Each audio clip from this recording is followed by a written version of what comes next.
Welcome to the Men's Collective podcast. In this space, we keep the conversations real, inspiring, and challenging you to become the man you are destined to be. Your family needs you to be better. Your friends need you to be better. We need you to be better. We are your hosts, the Average Joes.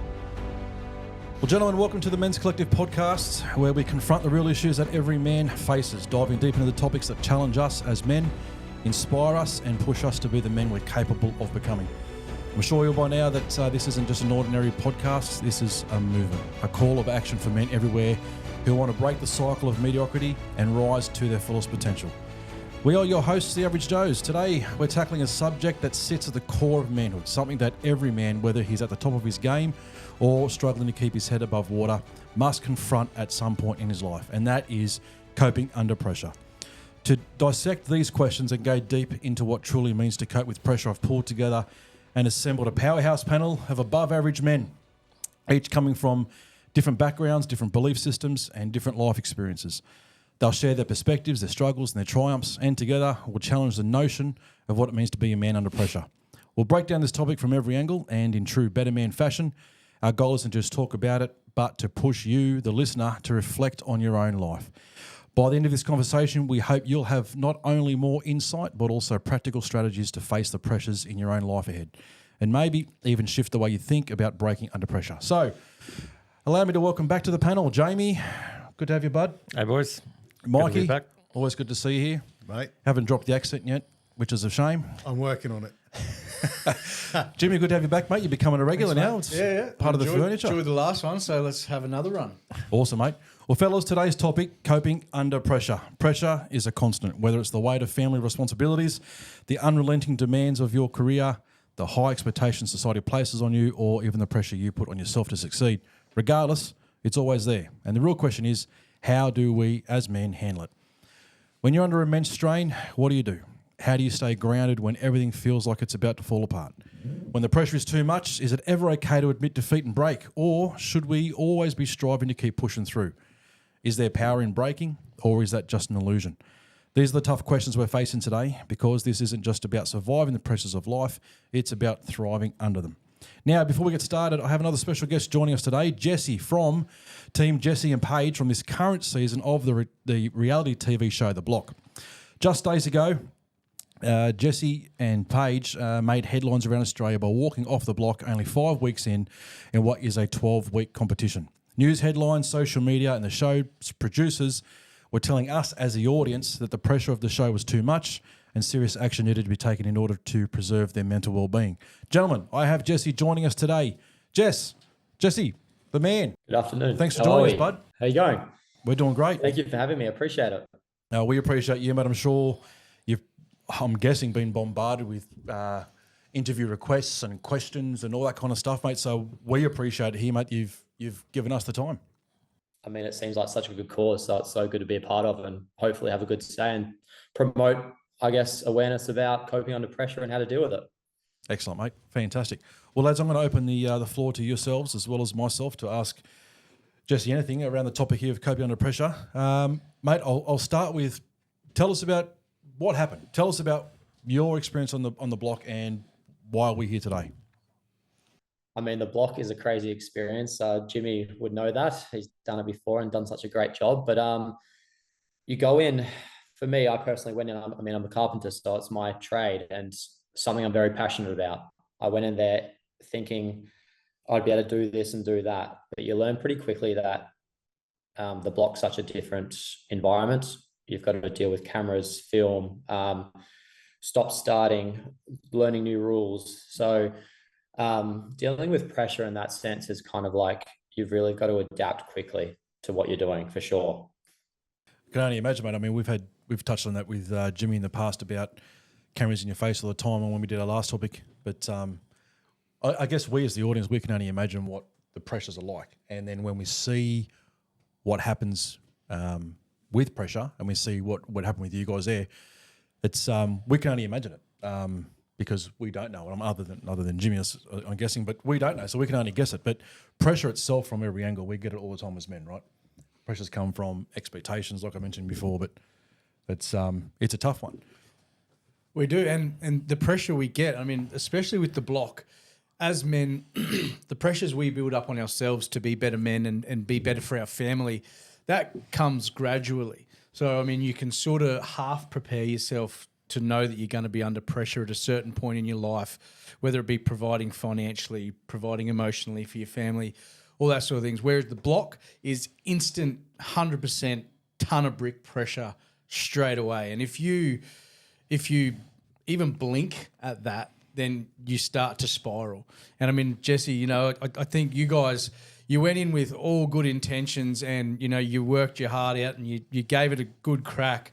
But you could see pretty much from the start that, you know, that pressure was getting a little bit too much and you were struggling to try to deal with it as a couple, yeah?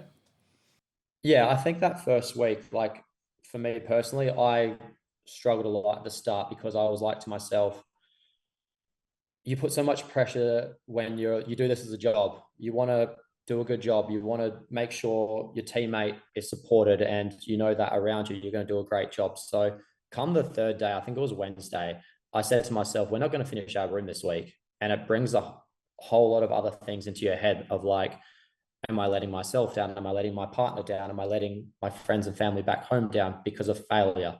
So I had a bit of a breakdown as we saw on TV in that third day. And I mean, I had great support with me. And after that day, I just said, I can either let it take me or I can just lift up and help my building team, Paige, and just do a great job. And I mean, I didn't sleep for 3 days just to try and finish that first room. And look, we didn't finish, but I was so proud. And I just said to myself, yeah, it's stressful, but yeah, you can get eaten by it or pick yourself up. And I think that first week, that's what we did. And I mean, the second week we finished a day earlier. So you kind of learn how to deal with the pressure. Mate, on I don't know what day it was in regards to on the block, but it was the first day here, the way it got presented to us as a TV show. But it showed you lying in your tent, a full broken man, day one. Talk us through that. What gets a man to that point? Internal pressure. You put like I said, I just put so much pressure on myself to do good, to make sure it's as easy as possible for everyone. I have such high standards with my work. This is my job, you know. You're sometimes going into the block, being naive about what you're doing is sometimes a blessing because you know when this is your job, you kind of know everything you have to do and what way it needs to run. So that third day, I was in the tent struggling because I just melted down. I could see I was starting to show failure. I was starting to show that maybe this isn't for me. Maybe I'm not good enough. So that's incredibly challenging when suddenly you question if you're good enough for something because you always want to try and prove yourself, and especially when it's on national television. I totally agree with that statement Jesse just said. When it's kind of a blessing when you don't work in the construction industry and you don't understand the level of execution that you need to create to get this room across the line. Because if you're unaware of what needs to be done, you know, ticked off one after the other to get this room to where you want it to be at a high level, then things can be missed. And if you don't know that it's been missed, then what does it matter? You know, so whereas what Jesse's saying is he's used to executing one thing after the other at a high level, you know, and then it's a completely different world when you can execute it across a month compared to a week.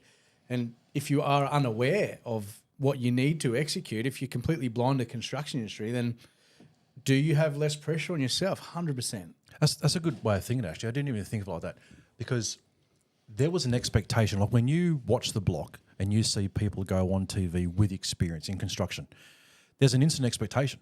Like you're watching it as the audience going, mate, this guy's going to kill it. He's going to cream. Like this guy's going to absolutely dominate. So I would look at that by going, when there's an increase in expectation, there's an increase in pressure. 100%. Yeah. Well, that's what popped into my head when you were saying that. I was like, it sounds like so many expectations were coming up. And as sort of it's 3 steps forward, 2 steps back sort of thing, when you feel like you're not going to meet those expectations, it just seemed like, you know, all of a sudden it's not only the task that you're doing, but all that negative self-talk and then the doubt kicks in and all that sort of stuff, which could really, I guess, even slow you down and stop you making the decisions on how to fixing those types of things. So going into it now, would you have prepared yourself any different, or are there any other sort of like mindsets that you might have taken in that you think might have helped? Yeah, I definitely would have just been open eyes, understand that things change so quickly in the block. As quickly as they can be sorted, things can go downhill. So I think just going with open eyes and take the pressure off by just riding the wave of momentum. You have bad moments, but then in 10 minutes time, you're having a great moment. So I think I was tunnel vision a lot and just saying about being in the moment. I wasn't doing that enough. And that just kept building that pressure up in the first week. So if I was to do it again, definitely open eyes and just anything that comes at me, just ride it and enjoy it. What was the exact moment when you realised that enough was enough? Enough was enough. Well, I mean, after that first week, I really picked myself up. I mean, we were having such a great time. Through all the pressure, you actually have a really great time. You build good relations with your trades. You build good relations with the other castmates, with the crew. So you're having a great time, and I think internally, you sometimes you close your eyes to how you're feeling because you see the good times you are having. So I guess enough is enough. Is like, I mean, it's just when you got to put yourself first. That's the main thing. Is my time on this show worth it, or is my mental health worth so much more than 12 weeks of a show? So when you say your mental health, what is it that you mean by that? Like, what was the effect on your mental health? Was it more of a relation? Because what we saw as an audience was the effect on your relationship was huge. I mean, it started to feel like you guys weren't there to build a house anymore. You were there to try and just rebuild your relationship together. So, when you say mental health to us, what is it that you mean by that? I mean, like my personal self.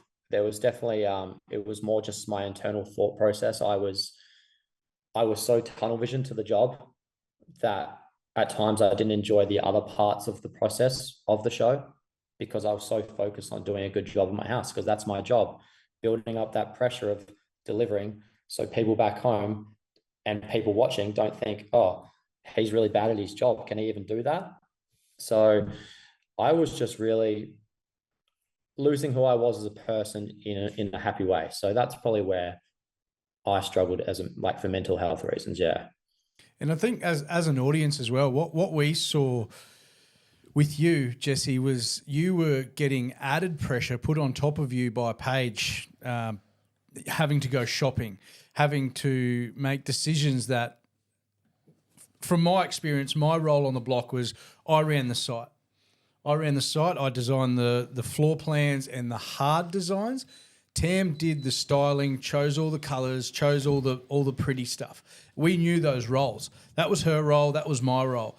I think you were getting blurred between, we've seen footage of you running out to the shops at whatever time to go buy things for styling the bedroom. I mean, that to me is just added pressure on you that shouldn't have been on you, which I think in the end caused exactly what happened is you broke. There was just too much. I think, well, it's funny because they actually, that day that I had to go shopping is the block organised a consultation day for every team to go and pick their furniture for their master bedroom and their living and that. So, and because it was a short week, we then had to add in shopping as well. So I took on the pressure of going shopping. And I mean, I'll honestly, this year was so different. Going shopping is so much harder than being on site. I did it once, and driving with no sleep, finding things. You're having to drive 2 hours there, 2 hours back, plus extra of traffic and finding things. It was so tough. And I mean, I came home that day and said to all the girls and Hayden, I said, I'm honestly so sorry for what you have to do for 3 days of the week, because it's so challenging. Being on site was a breeze compared to that. If you don't know what you're doing, 100%. And none of us do. I mean, the girls love shopping. They thrive for that. Whereas, you know what? I'll also give it to Paige. She was actually a superstar on site. She, especially that first and second week where I was kind of losing my mind a little bit, she really calmed down the site and made good decisions on site that helped get us to where we were. So we really just navigated that together. And I think a lot of teams did that this year, actually. Do you feel though sometimes when those roles aren't in place, or you're swapping and changing and that sort of stuff? Because I know as men sometimes it feels easy to go, I'll go sort this out, but then it's on top of everything else that you're trying to do.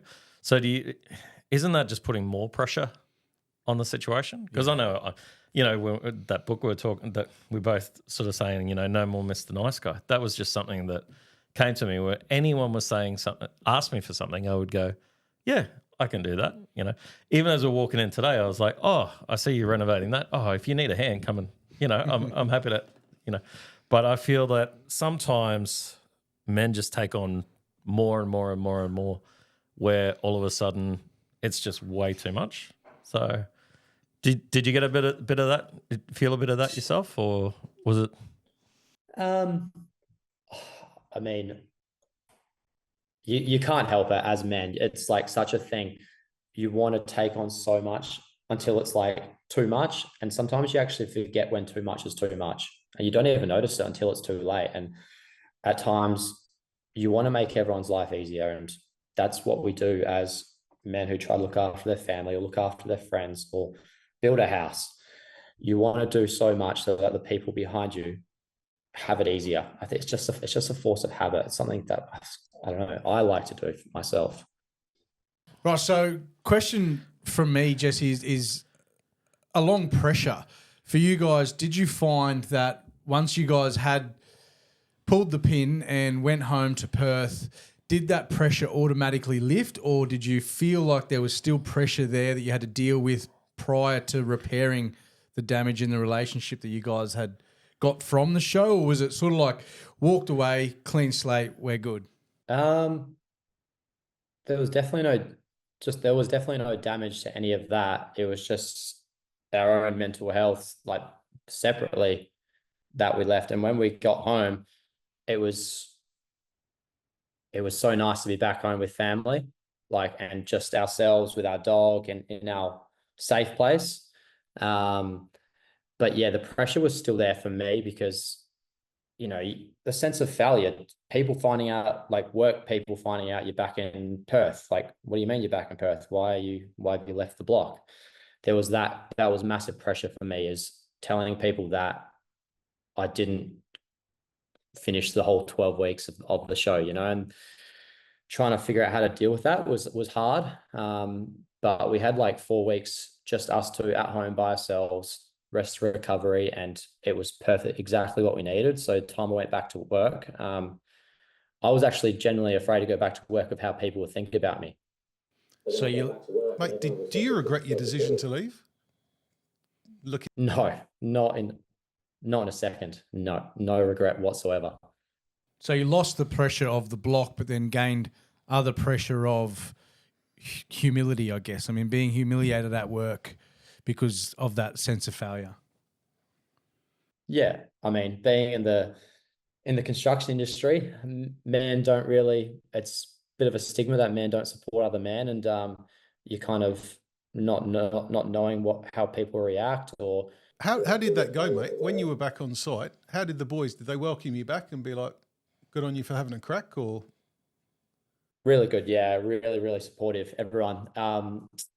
It was kind of like, as soon as I went back and how good they were, it was like, okay, would I just internal build up pressure in my own head about it all, and obviously a bit of banter here and there, and I can take that, that's okay, that's just normal. But there was no like sense of failure once I went back to work. It was just back to normal. Oh well, how good, you gave a good crack, good on you. And it's insane environment, and the thing is, no one knows what it's like unless they've done it, and Jimmy knows that. So people understood where we were coming from. So yeah, that's good. It's good to hear.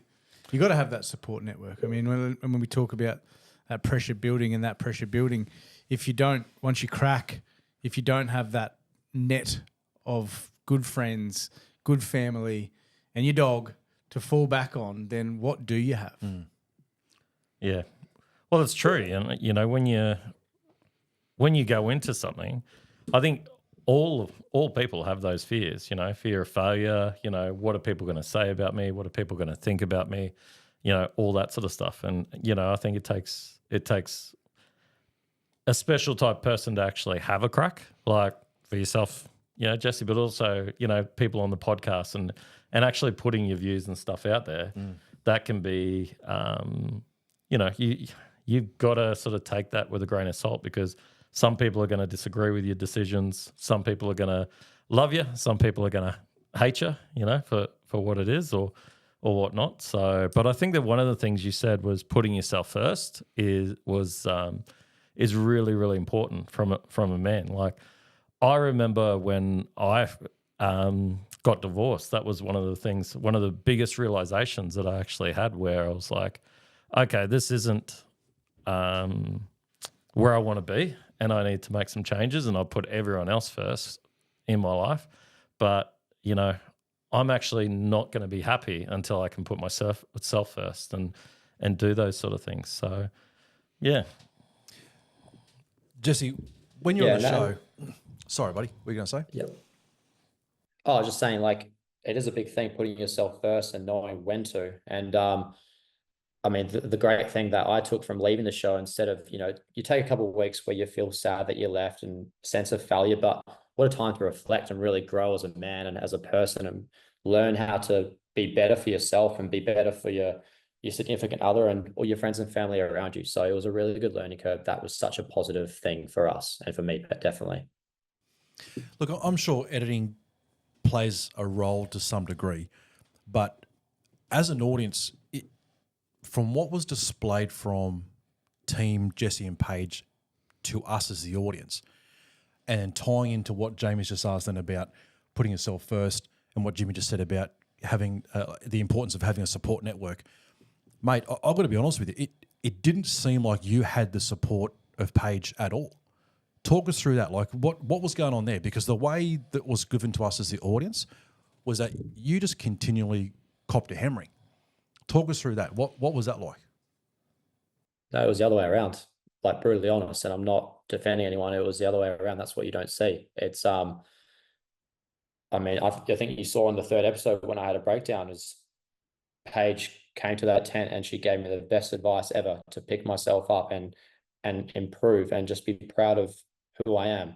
So what you don't see is that the support of when I was struggling, if my cup was empty, she was bringing it back up, and vice versa. Unfortunately, you just don't see that. And that's the disheartening thing. And that's what you really, when you're looking forward to the show airing, you're like, oh man, I can't wait for my family and friends to see the funny times and the great times we had.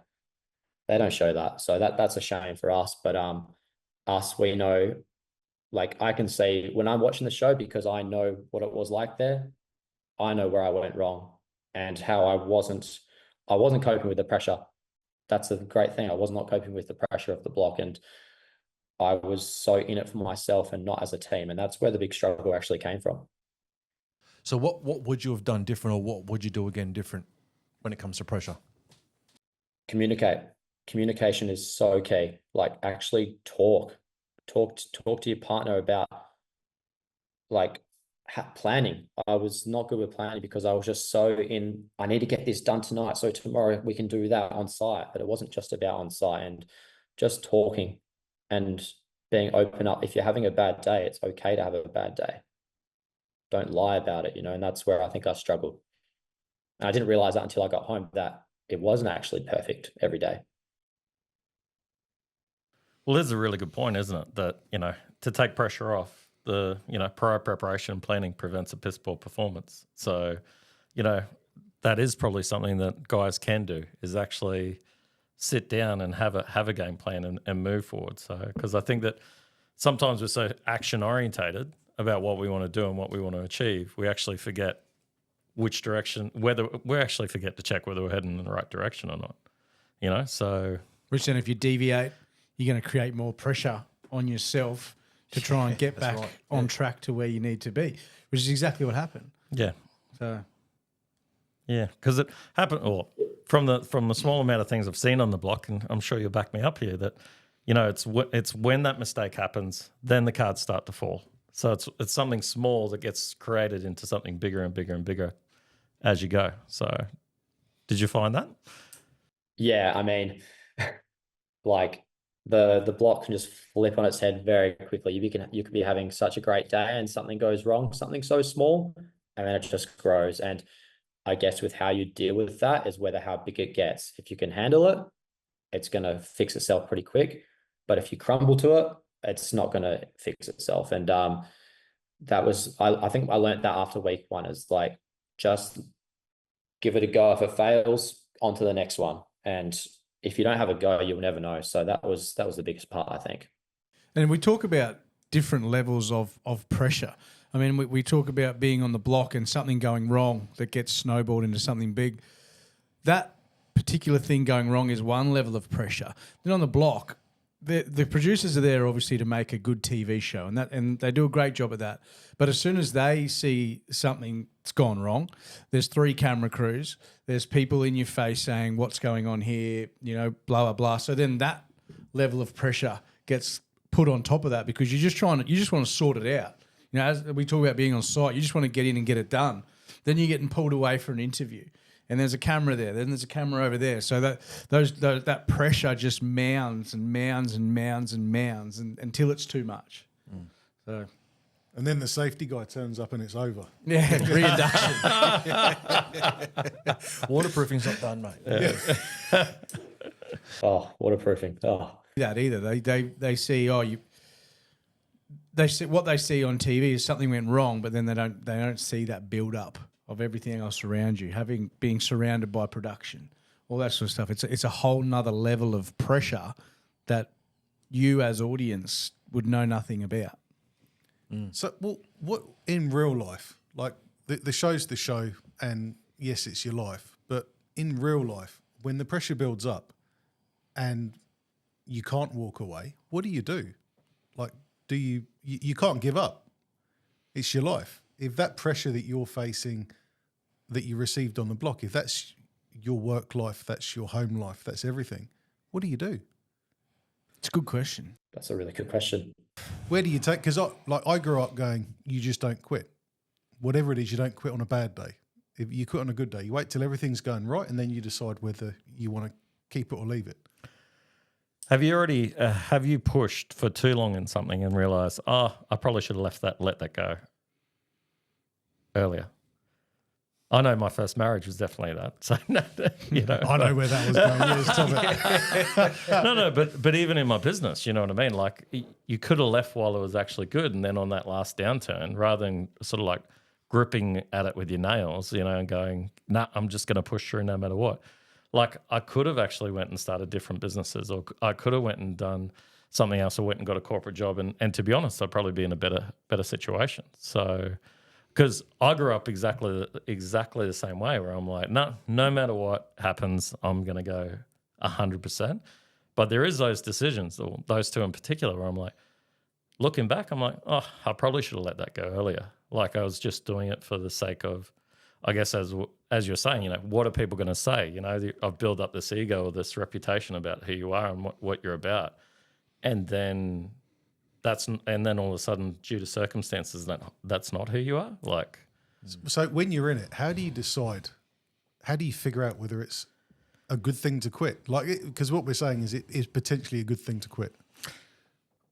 it hurts me to say that. You know what I mean? Yeah, You're but- like, because it's not really who I am, but there is circumstances there where I was like, I think, and if it was me, like, I would be thinking, if it's my ego making me stay, then yes, I should quit.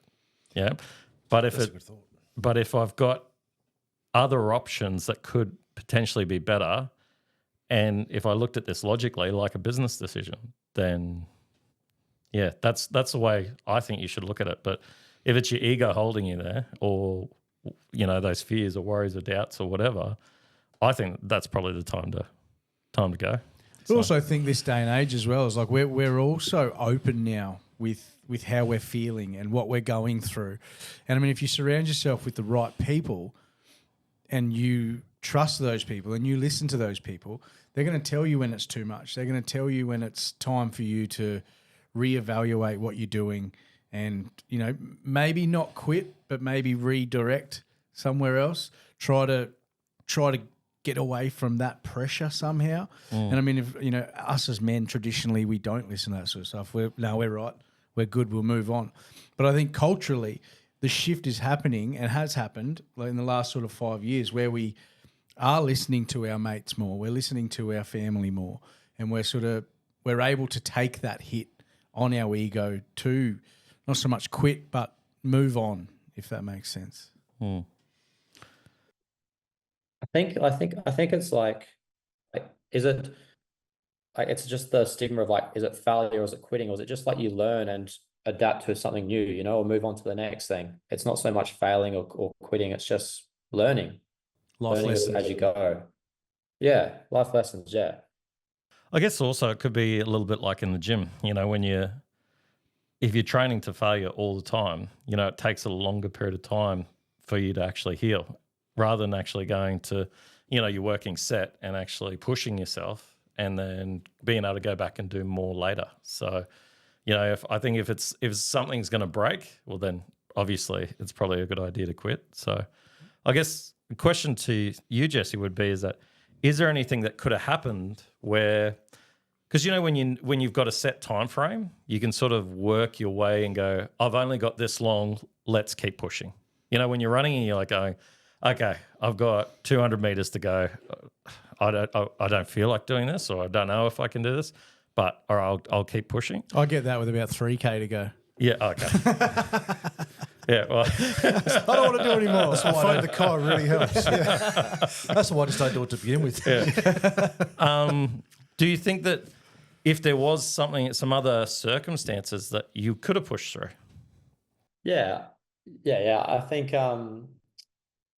definitely. I think I definitely could have done that, but like on the block, you're in as a team, and you come as a team, you leave as a team, and like you can find ways to push through, but you're not doing it yourself. So you are really relying on the people around you, and yeah, I think if you can try and take it out into the real life, is you may have more of an individual like idea about it where you will keep pushing, but you're in it as a team, and you're going to support your team no matter what. So yeah. In saying that, what you're saying there about looking at it as a team and supporting each other, and I totally understand what you're saying. I totally agree with it. So looking at your situation then, did one of you experience or feel the pressure more than the other? Or was this a joint, you know what, we're both in this together, we're both feeling it, we both can't go on, we're both going to quit? Or was it, I'm coming with you? It was, look, our reason for leaving wasn't even block related. Like, we were actually, week 1 was the toughest. I mean, like the first 3 days. After that, I mean, the week 2 we finished a day early. Week 3 we finished a day early. It was just external stuff outside of the block, and we learnt to at times deal with the pressure. I would say I probably struggled with the pressure of the block itself more, because I was so engrossed in the build and forgetting so many parts of other parts of the show. But yeah, it's a decision you make, and it's not a light one, but it's the best one for both of you, really. So when you say externally of the block, what do you mean by that? Like troubles back home, or what exactly do you mean by externally from the block? I mean, that's not my place to speak. Okay, gotcha. It's, yeah, I mean, you can, Paige may have released a video a couple of days ago which explains a bit more about that, so feel free to watch it. But yeah, it explains a bit more of our reasoning for leaving. So yeah, it's just the block in itself. It wasn't so much the struggles of that, but yeah.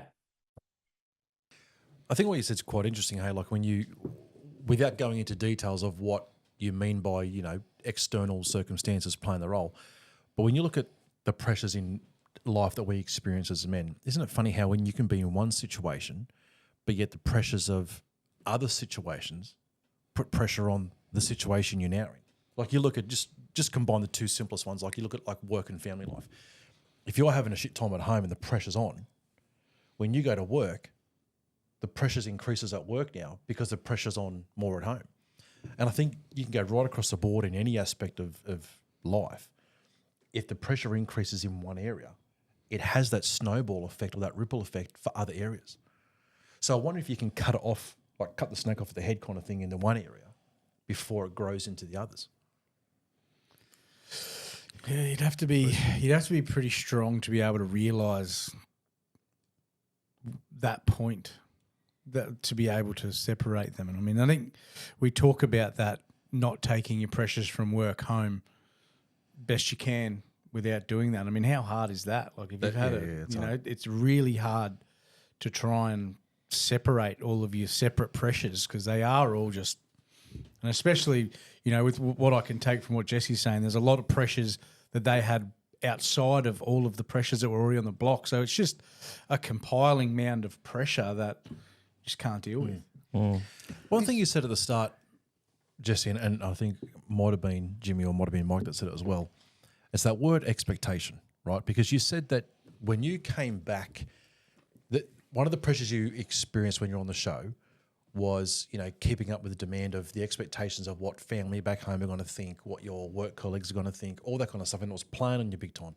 You then come back into that reality, and it was nowhere near as bad as what you thought it would be. You're saying that your workmates were like, mate, you gave it your best, welcome back, all this kind of stuff. So basically, the pressure you put on yourself when you're in there was nowhere near the reality of what was really going on because you came back to something that was a lot, not going to use the word a lot easier, but it was nowhere near as bad as what you'd thought. So I wonder if the pressures we put on ourselves as men really come down to how much we allow our imaginations to go with these made-up expectations of 100%. They're expecting this and they're expecting that, and that throws this massive increase when it doesn't even exist anyway. Yeah. So I wonder if relieving pressures in life come down to cutting off expectations. Minimising your imagination. Yeah. Yeah. Well, that is one of my sort of mindsets is 80% of the things we worry about never eventuate anyway. But also, I do agree with that expectation because if you go on holidays to, say, Fiji, Papua New Guinea, places where it's not really well developed and all the rest of it, man, those kids are loving life. Do you know what I mean? Like they're swinging into the creeks, jumping off waterfalls, having an amazing time. Some of the happiest people I've seen in my life, but they have nothing. And yet our kids don't get the new Xbox game or PlayStation game or whatever, and it's like worst thing in the world. So on that, is pressure a bad thing? We're talking about pressure like we need to eliminate it, get rid of it. You look at... It's a good thought. What would we be without pressure? Like you look at the kid who doesn't get the lollipop and they have a tantrum, the pressure's too much, they break.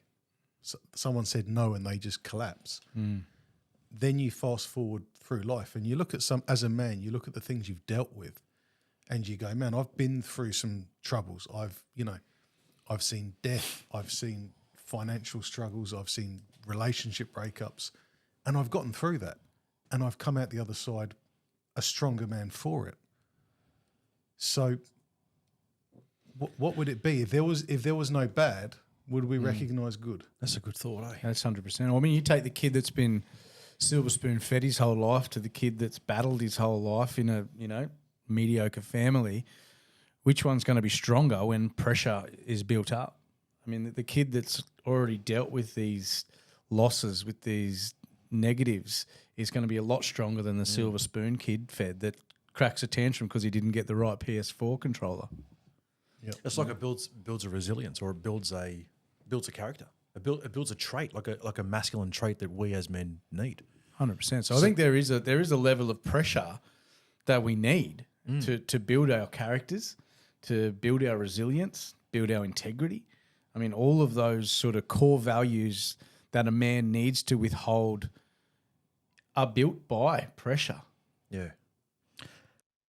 And how do you evaluate good pressure from bad pressure? Because I mean, you look at Michael Jordan as an example. He had the pressure of the city, whole Chicago city, and he won 6 rings for them, and every day would have been pressure playing, for example. So it's how do you differentiate the pressure between good and bad, I guess? You just look at his bank account. Yeah, I think. Well, The pressures of being the second greatest player to ever play. Oh, get out of town. But I think it comes down to your comfort zone. So, if you stick in your comfort zone, you're not going to move, because you're too comfortable. But if you go, so I always think there's 3 zones. There's comfort zone, so you don't move. Yep. There's a learning zone where you're pushing yourself. So you're pushing out of that comfort. You're learning new skills. You're doing more. But then I think there's one other zone where it's the danger zone, where it's actually that makes you lose your confidence. Because really it's confidence that actually helps you take on that next step. If you're not confident enough, and that's why Michael Jordan was the best basketball player ever. Nearly. Because he had some stage.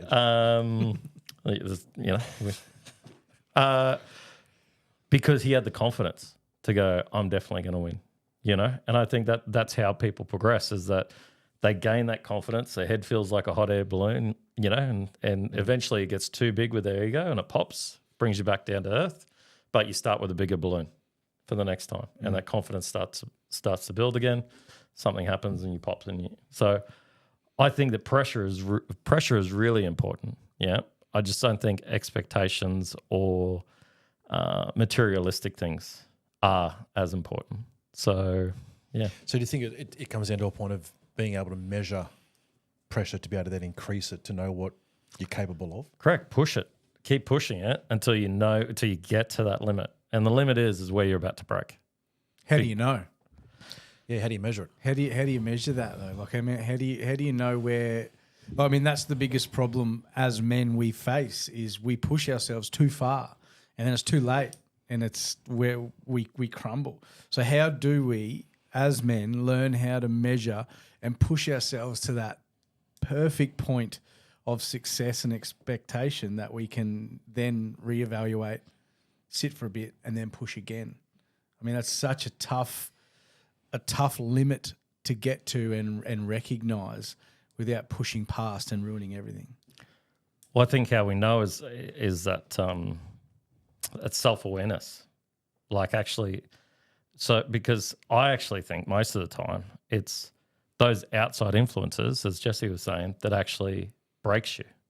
You push yourself as far as you can, and you think you're performing as best you can, and you keep going and going and going. But then, the kid's in trouble at school, and now there's something else going on along there, and then now you've got something going on with your relationship, yeah, and then your parents are pissed off with you, or you know what I mean. Like, there's all this other stuff that actually sort of, if you're at that point where you're pushing yourself so much, sometimes it can be those outside influences, and that self-awareness to actually be able to say, no, I'm not taking that on right now. Because what you were saying before, Wayne, is that yes, it can lead into the other areas, but also you can learn how to, can't say the bloody word, compartmentalize, like have it Compartmentalize. Yeah. What they said. That's like Worcestershire sauce. But, and that was something that you have to learn over time, where you're like, okay, I'm now in this section right here. And sometimes having a routine before you start that next thing, like having a coffee or having a walk, or you know what I mean, like going from the gym straight to work sort of thing. There's sort of like an outlet that helps you get into that next thing, which I would imagine on the block there is not much of an like outlet, no. And I mean, I think what you were just saying there, having that outlet, I mean, and that's being able to remove yourself from those pressures, even if it is for a short period of time, like the gym, or for myself going up the mountain. I mean, that is so helpful in every way, shape or form, that it gives you that break. So if your pressure needle's here and you go to the gym, or you find whatever that outlet is, it may drop back a little bit and give you that room to rebuild back up. And then, it's not your end goal, but having that outlet, I think, will create a stronger way of thinking. Discover multi-award-winning real estate with podcast sponsor One Life Property Group, based on the Sunshine Coast, Queensland, specialising in everything from high-end duplexes to multi-residential developments, ensuring the highest quality workmanship. Visit onelifepropertygroup.com.au today to achieve excellence in your next property development. Well, when you look at this is going to be such a simple concept to look at, right? But you look at a pressure cooker that you cook with. The whole reason it has that little outlet valve is because it releases. When the pressure gets too much, it releases. Now, it does that so it doesn't explode. So I think what you're saying is, Bengo, like if you have an outlet or a relief valve of some sort, that the importance of that is huge because you're prolonging. I mean, you would understand this, Jimmy, because you and I being in the plumbing industry, but you look Legends. Legends. This is that's what actually I was saying about just before. If you don't know Jesse, these two Sparkies. No, I'm not. No, I'm not. I'm not going. But when you look at a hot water heater, like we do maintenance on like a storage hot water system. They've got the temperature and pressure relief valve, right? Now, if that's maintained, you maintain the length and the life of the heater itself. So changing such a, not going to say cheap, but changing such a small part prolongs the explosion of an expensive part. So everything needs an outlet to relieve that pressure. And so what you're saying, when you, as men, when the pressure's building up, or even when the pressure's not there, but just maintaining a lifestyle that has an outlet to go, yes, life has its, its stresses and its pressures. Yes, my relationship has it. Yes, but I'm giving myself the time at the gym. I'm giving myself it, And Jamie, what you were saying before about compartmentalising. Compartmentalise. Yes, nail that. Did I just say? Right. I was thinking this, ready? Like, I know you go to the gym a lot, and Jimmy, you into the gym. I think you said before you go to training. You look at this, right? If I said to you guys, "Hey, could you handle the pressure of benching 50 kilos?" You could do it quite easy, right? If I said, "Okay, bench 80 kilos or bench 100," could you bench 100 kilos? I did a 100 incline this morning. On an incline? Yeah. Nice. Jimmy, okay. So if I said to you, can you bench 100? And you said, yeah, I can. And I said, okay. But can you bench 100 and do 100 on the leg curls at the same time? You wouldn't be able to do both at the same time, right? You could do one individually. Jamie's done it. Yeah, she's done it. He just doesn't want to say it. No, I haven't done it. Hercules. I haven't done it. I'm like, No, I'm working out the logistics of it. They don't make a machine for that. Yeah. No, what I'm trying to say I is was that, like, most leg curls you're facing down, so there'll be a leg back. curls, you're sitting in your legs going up, yeah? Or what, okay, what I'm trying to say is, Tricep extension. okay, what I'm trying to say is doing one thing that's stressful and carries pressure at once, you can do. Benching 100 kilos it's a heavy task to do, right? But it's doable. But is it doable when you're doing something else? Chances are not. When you're trying to combine two exercises at once. So what I'm trying to say is that other than just having a relief valve of some sort for men on coping with pressures, I think it also comes down to putting it into separate things by dealing it one thing at a time. When the pressure's on at home, the pressure's on at business, the pressure's on with health scare, the pressure's on with, finances, all these things, when you put them into compartments and you focus on one at a time and go, right, I'm gonna handle this one right now and think of nothing else. Quite often they're doable. When you work on one thing at a time, they're doable. What happens is when they all hit you at once, that's the real increase of pressure. Because bench press at 100 kilos is doable, but doing it whilst doing 3 other exercises, you go, can't be done. So I think a lot of it comes down to not only learning how to have a relief valve somewhere along the line, I think it also comes down to dealing with one thing at a time. Because when you can deal with one thing at a time, like Jesse, going back to when you were saying, your time on the block there, you had external things going on at once. Obviously, dealing with the block is doable because we've had 20-something seasons of it with 4 or 5 teams each time. So dealing with being on the block is it's actually doable. But doing it as well as handling so many other things at once makes it, I've got to cut one at a time. I've got to cut one thing and focus on one at a time. So I think as men, learning how to put things into areas of focus individually and giving it time individually is how you would cope a lot with pressure. Yeah, and I think for me on the block, I definitely didn't have like that release valve. I didn't think about that. How can I escape how I'm feeling to release my pressure? I definitely got stuck where it's like, just keep going, because if you don't keep going, it's not going to finish. It's not going to happen. So I think that point of finding a release valve is so key. And just like, okay, today I'll focus on this. If that's too much, okay, I'll sort that out another time, go to the next one. And I think that was the biggest problem with the block is,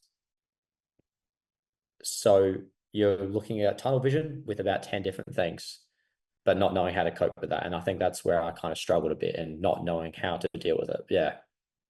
But Jesse, I know for me, for Tam and I, when we went on the block, one of the first things Foreman Dan said to us was you need to find something that takes you away from your duties at some stage during the day, every day.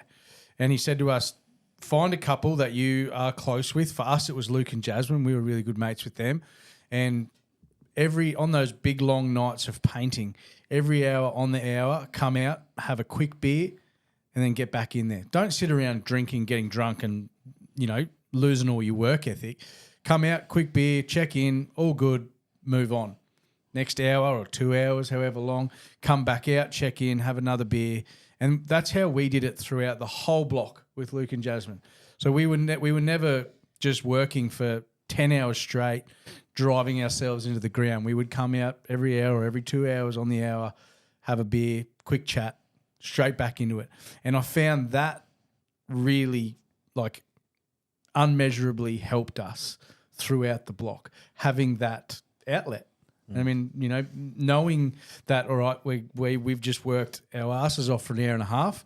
We're going to take 5-10 minutes, regather, have a laugh, get back in there, get stuck into it for another little bit longer. And then I guess you have that end goal as well. Not so much an end goal, but a half-time, three-quarter time, whatever it is. You've got that thing to look forward to. Like, I'm going to go in, do another coat of paint, come out, we'll have another laugh, have another beer, go back in, I'll do some more. And I think that for us really, really helped along the whole journey. And did you get any advice like that at all, Jesse? Or Well, actually from you and Tam, and when you guys came, I think start of week 2, I think you told us all to find that. And after that, I think it was Courtney, Grant, Christian, Mimi, Paige and I, every night would on the hour go into one of the houses, relax, have a drink, talk, and then back into it. I think what I struggled with was I was still in that house. I wasn't present because I was thinking about, I have so much to do, and not enjoying it. And that's where I guess the pressure builds, because you're not escaping it. How you can leave the area, but your mind's not escaping it. That's a good thought. That's a really good thought, because I know that's me to a T. I had this chat with Mike just last week because I was at Mike's place and he had Mike's big into cigars, and we're talking about the concept of smoking a cigar, on how the concept behind it is it forces you to slow down. And that's one thing in my life. I know that I'm 100 miles an hour with absolutely everything. I don't do anything slow. I don't do anything half-assed. And I am 100 miles an hour, non-stop, boom, boom, boom, boom. And I've tried a cigar in the past with Mike and... You suck it down? No, it's another story to that. So, you're not supposed to put all of it in your mouth. Deep throat the cigar. Yeah, I did it way wrong. Yeah. No. But what Mike was saying is, because I said to him during the week, I said, you know what? Understanding that I never knew that was the purpose of a cigar, but understanding that I've gone, you know what? I might try a cigar again purely because it's designed. If you have to focus and you have to slow everything down, because I have nothing in my life that I can slow down with. I get out of the shower sweating. Lisa says all the time, you've just gotten out of the shower. Why are you sweating? It's because I shower in done. Everything is so fast. So I wonder, when it comes to pressures in life for men, you need to introduce and implement things that make you on purpose slow down and make you on purpose stop.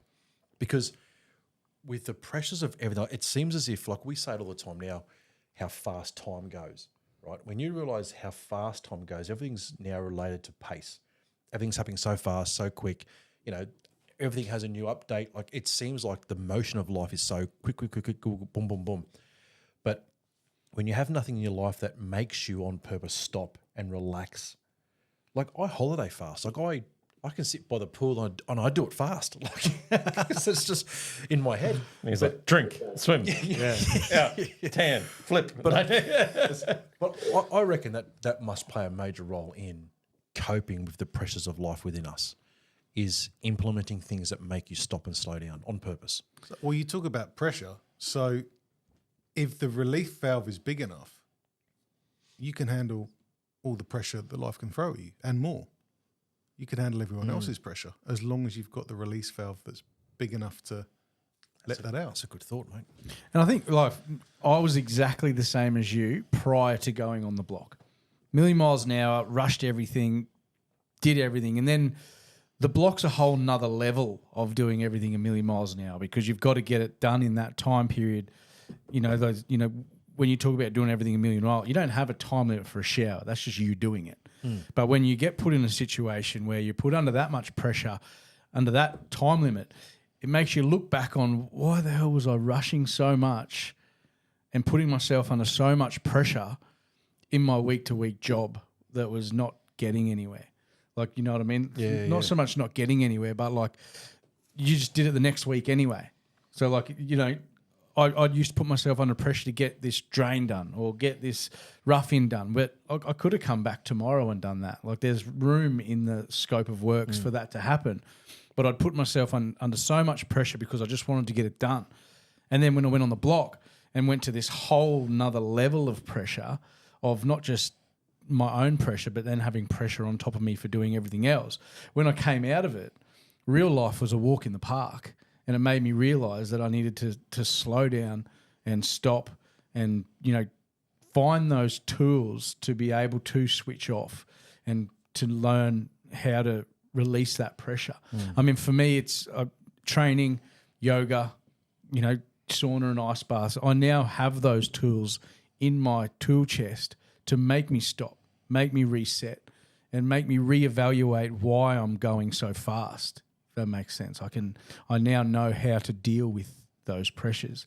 And I mean, that's all life experience until something astronomically big happens. I think most of us won't ever know that. It's funny you just said that because Mike and I had this conversation today. I went to a recovery, is that what it's called, recovery session? Yeah. Yeah, place on the corner, Recovery Jungle, I think it's called. And they do this combo where you do this they put your legs in this like pump up thing and it pumps. Compression, yeah. Is that what they call it? Compression. Yeah, yeah. Anyway, it's apparently pumps all the lactic acid from your legs up into your body. Then you go to a sauna and then you go and do a nitric something or other where your body freezes to below 120 degrees, right? Anyway, the leg thing, not a problem. The freezing thing, not a problem because they were all short-term things. But the sauna, sitting there for half an hour just in the sauna, watching half an hour go by, oh my God, it was killing me because I wanted it to go so fast. Like I'm looking at it going, why don't you just go faster? Hurry up. But I think what you've just said then is quite good, Jimmy, about how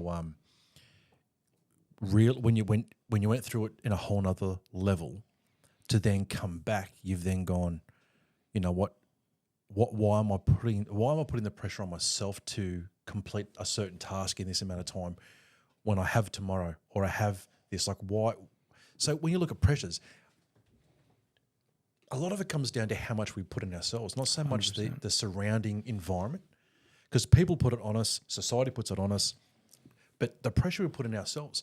So it's like the things that we think matter don't really matter. Like when you're saying, like work terms, like you're there doing a drain or you're there doing a rough-in. At the end of the day, does it really matter? Yeah.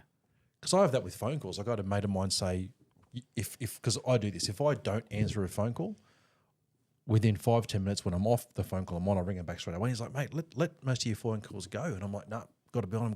He's like, yeah, but at the end of the day, give yourself that time because what does it matter? Nothing's that important or that urgent or that.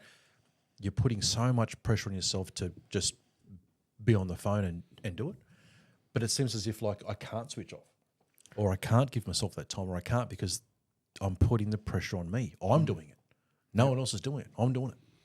Well, I think that question you said, does it matter, is the important one, because studies have been done and if you batch your jobs, it goes quicker.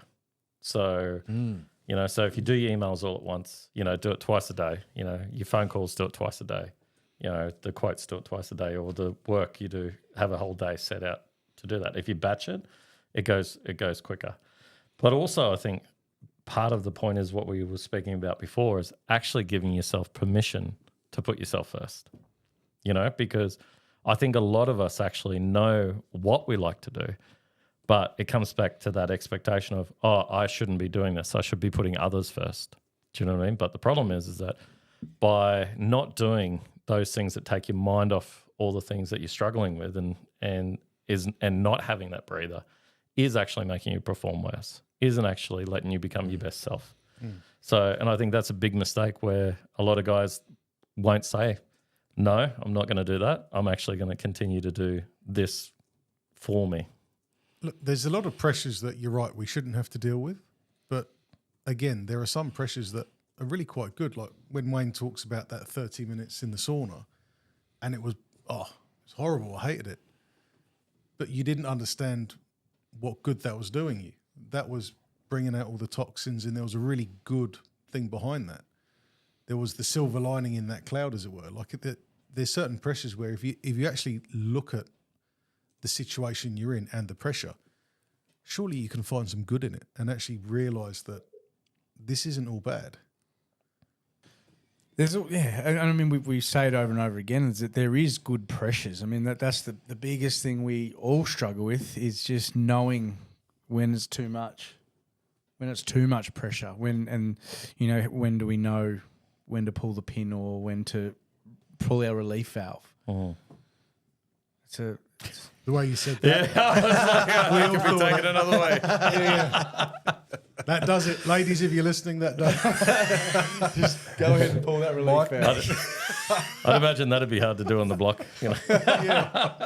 Mike knows exactly when to pull the relief. That's why I'm so calm. No pressure in his life. Even that I do fast. You got to get those numbers up. Yeah, how much your numbers? Hey, can I ask you, Jimmy? Yo. When you come home from the block and you watch the show, how did you find was the best way for you to get back to a sense of reality and was like finding a new norm, or what was your way of coming out of it and learning and growing?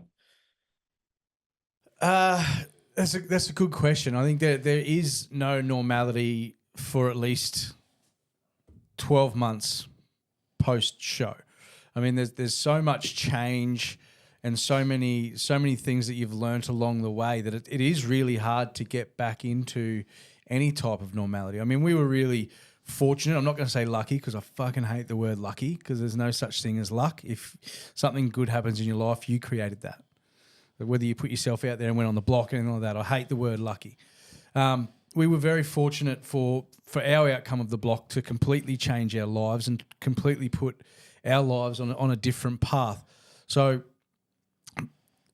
it was a bit different. We moved from Brisbane up to the Sunshine Coast, where we completely reset our whole life, basically. So I think that for us was probably the easier way to get back into a normal life, because we started a new life pretty much, if that makes sense. Like we basically left everything that we knew prior to going on the block, moved up to the sunny coast and started again.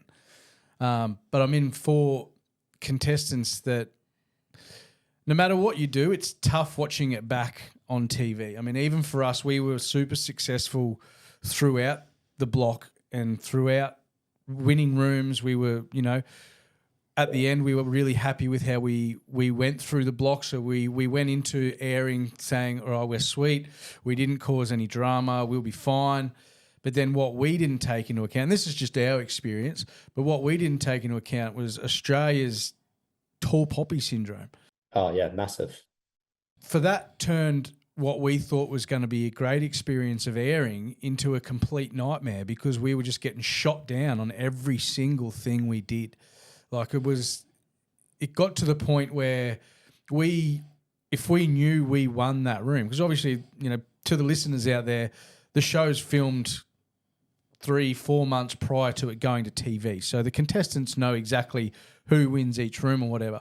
So when we knew that we won a room, it would give Tam severe anxiety, and she couldn't watch the show for the whole week because we knew we were going to get completely roasted on social media. So, I mean, people think that, because you were winning rooms and you weren't portrayed as the villain and all this sort of stuff, that you had an easy run. Not so. When you take tall poppy syndrome into account, it really, really messes with you because, we should be. And I mean, as much as the USA, there's so much bad about the USA. The good thing about Americans, if you do well, they are high-fiving you. They are pushing you forward. They're making you better. We as Australians, if we do well, we shoot you down. There's a reason you did so well. You couldn't have done that on your own. Your daddy paid for it. For us, there was rumours like Tam must be sleeping with Scotty, like all this crap. Australians are so bad at it. They don't know how to lift each other up if you're successing. We just want to shoot everyone down. And that was for us the hardest thing, not the hardest, one of the hardest things dealing with on the block. So it's hard to say what we did to deal with it because everyone's journey is different depending on what happened in the show. And I think my best advice for you and Paige would be time heals all. Just the best thing about reality TV is in a couple of months' time, everyone will forget and they'll be on to the maths contestants, or they'll be on to something else, man. It doesn't matter what you do, and it does come back to that pressure. We put pressure on ourselves every week because we knew we were winning, and we'd get stressed and all tight as a ball, and then the next week they move on to something else. So I think if you guys can take the advice of just let it ride out, let it play its path, let social media or whoever else or whatever else do their thing, in time you'll be back to normal, sweet as. No one will even talk about it. No one will think about it, and you can move on to bigger and better things. Yeah, I think that's a big part is learning how to deal with the pressure of external sources. It's like you don't care what people think about you, but if you go into the shops, it's like you can't help at times. What are people going to think of me? What are people that I know are going to think of me? So I guess it's dealing with people that I know judging me for how I was portrayed on TV or for how I come across. So they probably are, they probably are, and I mean that's a part of it. But I mean, as I said, time will come, time will go, and everyone will forget about it, and you'll just be Jesse the carpenter from Perth. I mean, at the end of the day, that went on, had a crack, shit happens. We move on. I'm still a good bloke. I still love my missus. We're here. I think one of the biggest things you're saying from that is that the big life change you made from moving to Brizzy to here. So maybe you need to move to the sunny coast, mate. Like everyone else. I've never actually been. Oh, really? I came in, I lived in Sydney, did 2 visits. Oh, no, actually did 4 visits, and it was locked me in. It was all over. It's a different pace. It's a different pace life up here, isn't it? Still very fast, mate. All right. That's just you pulling the relief valve.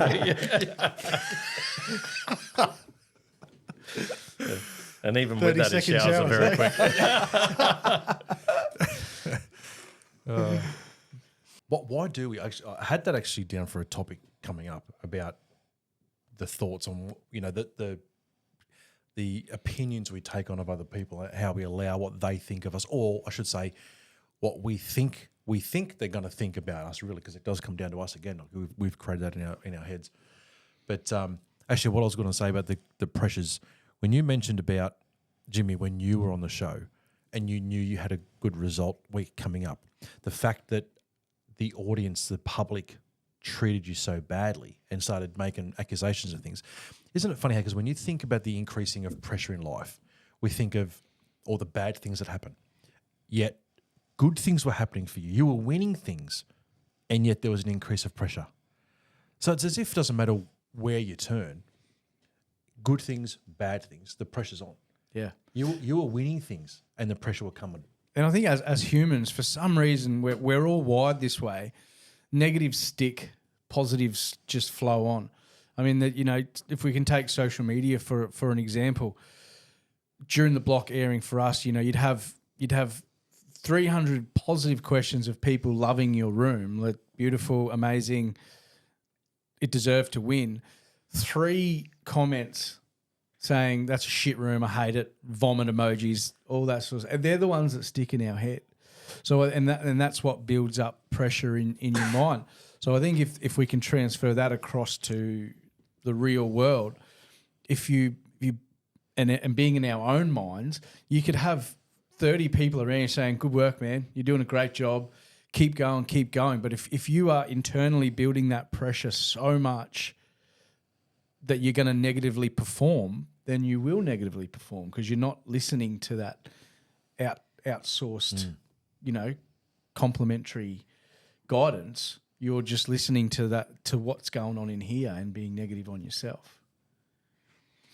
So do you need to sit down every day then and actually assess yourself and go, where did I win here? What was my win today? What did I do good? Forget all the bad. Well, we do that with our kids, don't we? Yeah. Yeah. Like, Who should be your biggest cheerleader? Should it be someone else or should it be you? Yeah. Well, every day Frankie comes home from school and asks, how was your day?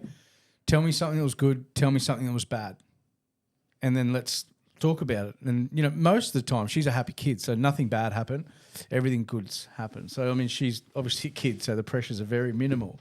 But I think, is that something we need to do? Like, you know, you go home to your wife, tell me something good that happened, tell me something bad that happened, let's talk about it. And I think that can also be brought into that relief, you know, unloading. And we talk about mental health and talking to people, and we need to do it more and more, and it's happening more and more. Is it something we as men should actually implement in our daily life to make sure we talk to someone? It doesn't necessarily have to be your wife. Be a mate. Ring up a mate. Hey, bro, how's your day? Tell me something good. Tell me something bad. Anything you want to talk about. Anybody. It doesn't have to be the same person. It could be anyone you want. I think, is it something that's what we need to push? I just immediately thought the next guy that rings me from Telstra.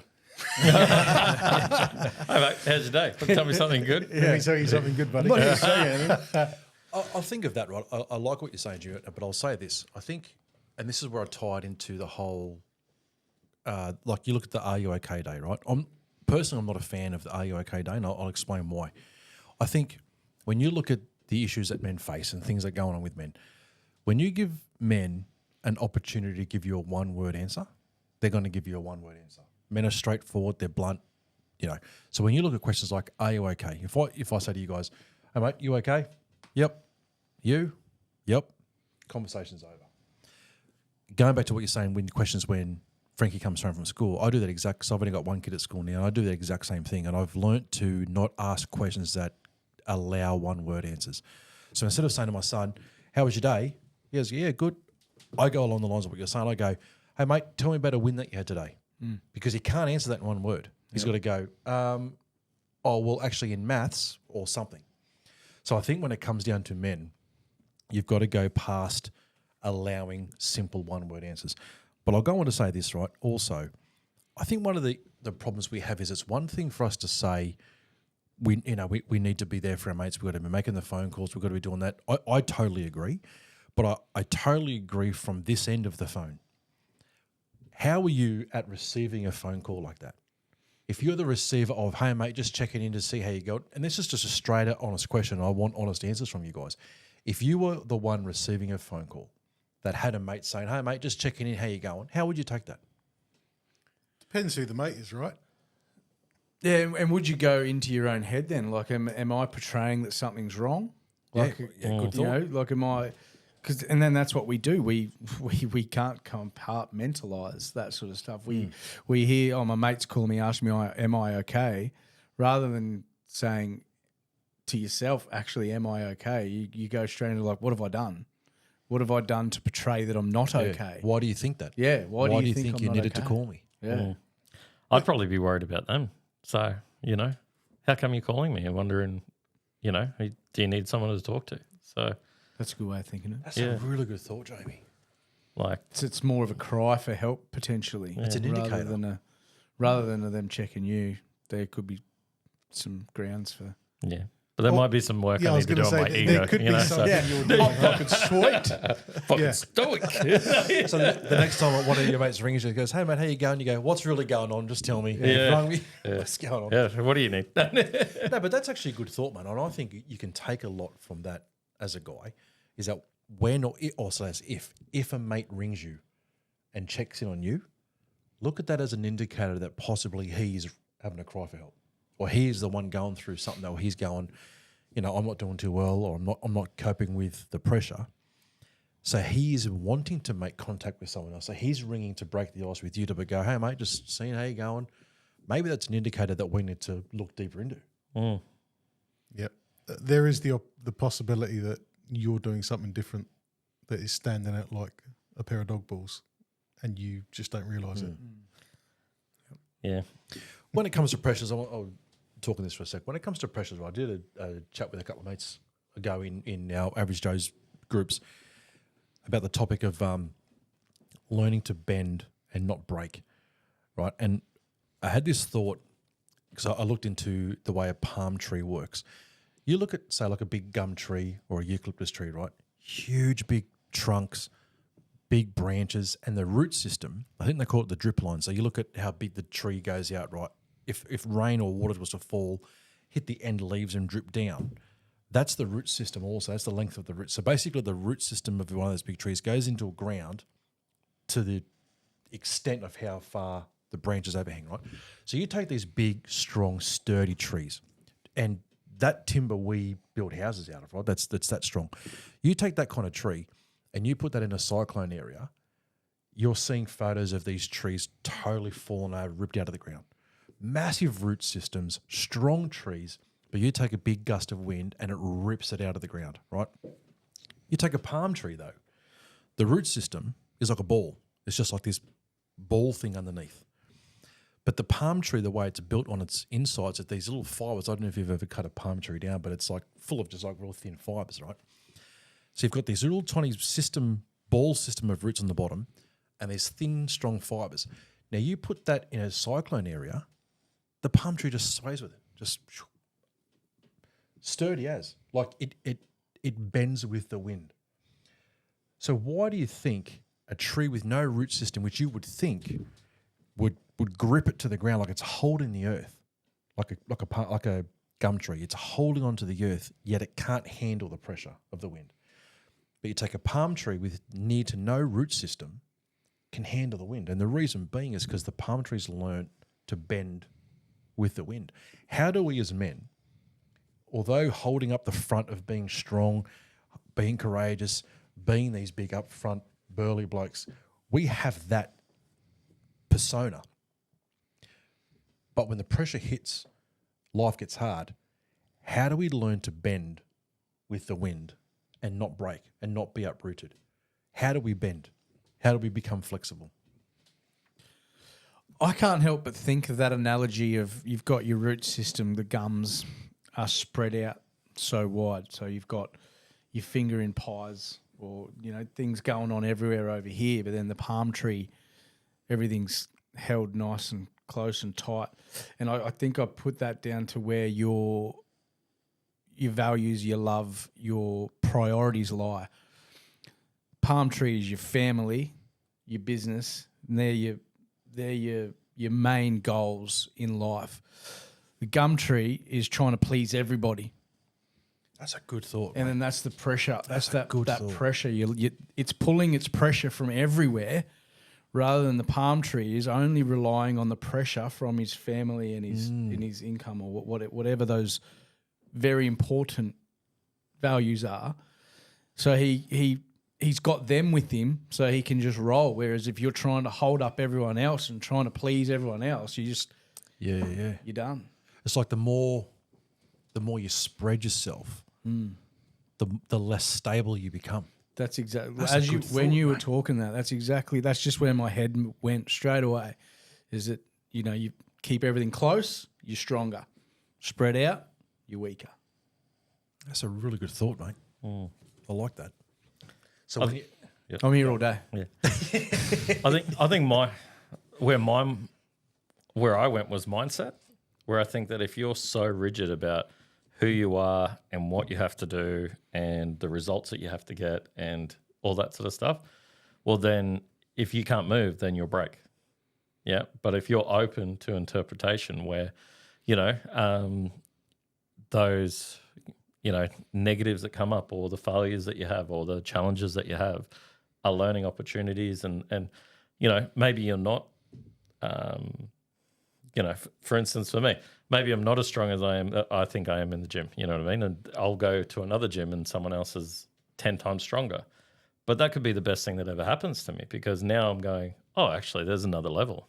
But if you're so set on this is who I am and this is my whole identity because of this, and you won't change anything, that's sort of where my mind went, where if you're that rigid, that's probably what's going to make you break. That's really good too, mate. Your turn now, mate.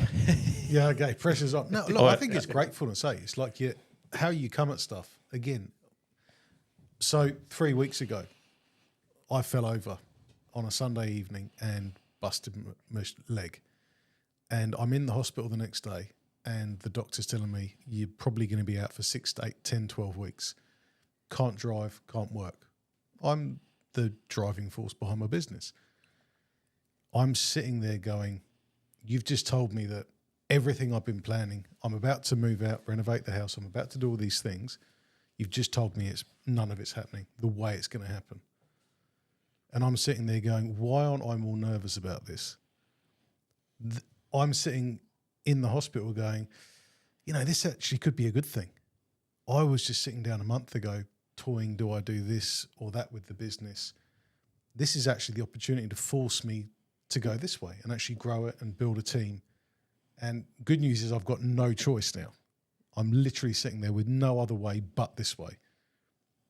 Now, I could have looked at it two ways and gone, oh, this is jammed, I'm done.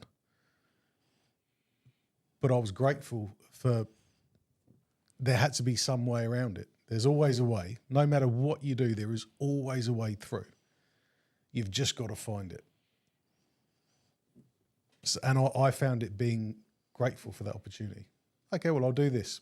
It was, as luck would have it, 3 weeks back, and I'm actually back on my feet and being able to do some stuff.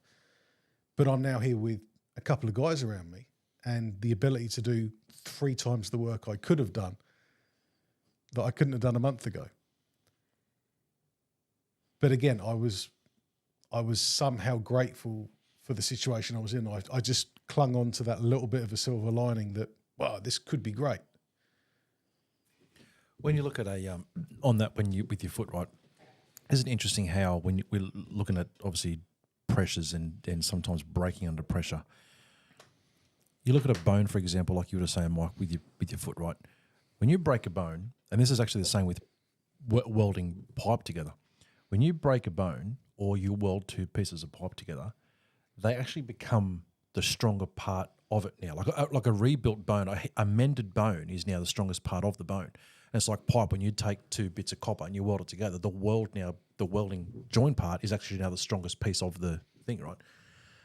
So when you look at the pressures in life and it sometimes taking us to breaking point, being a broken man shouldn't be a negative thought. You should look at breaking as, okay, I'm going to come back now mended, but stronger than what I was. Because it's the broken part of us, or broken part of these examples I've used, it's the broken part that becomes the strength. So when you look at the pressures in life breaking us sometimes, don't look at it as a bad thing. Look at it as, okay, well, when I come back from this, mended, whole, renewed, to move forward, I'm stronger, I'm better, I'm bigger. And the mindset would be different because the mindset's been there already. Yep. The mindset's now changed as well. That's it. When you're in it, it doesn't change the reality. It's still tough. It still hurts. Like I sat there for those times and I had some shocking times where I'm like, this is really difficult. But it was always, there's something, if I keep going, it's going to get better. It's going to be, if I can just keep clinging onto this and taking another step, if you've got to stop and have a break, but just keep going. And it's eventually going to be better. Always is. Yeah. Is that something Jesse, pointed at you. Is that something you've found, mate? Like you guys obviously publicly broke and under the pressure. Do you find now that, I'm not going to say you're thankful for that break, but do you think that is a positive, that you guys have been able to regroup, rebuild, and be stronger from that?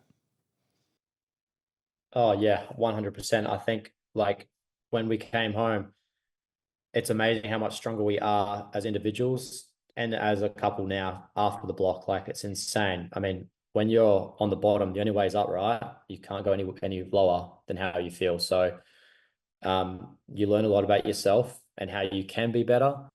And that's the positive of being, I guess, down in the dumps, is pick yourself up. How can I be a better person to improve for myself and those around me? And yeah, it's been a huge positive in that set, that we're like much better than how we were when we went into the block. Mate, I'm so glad you answered the question the way you did, because you answered it by answering it in two ways. You said you came back stronger as individuals and as a couple. The fact that you said stronger as an individual, that's, I think, is impressive, and I think that's what a lot of men need to take away, is the fact that you've left the show, but you worked on yourselves as well as working on what we knew as a team or as a couple. The fact that you worked on yourself, and I think that's such a key thing. Massive. Yeah, it is. And I think like I spent so long with growing up as well, is thinking about everyone else. How can I please everyone else? How can I make sure that they're happy before I put myself first? And this is a great opportunity that, yeah, I failed at something, but man, what an opportunity to be able to grow as an individual and learn more about myself.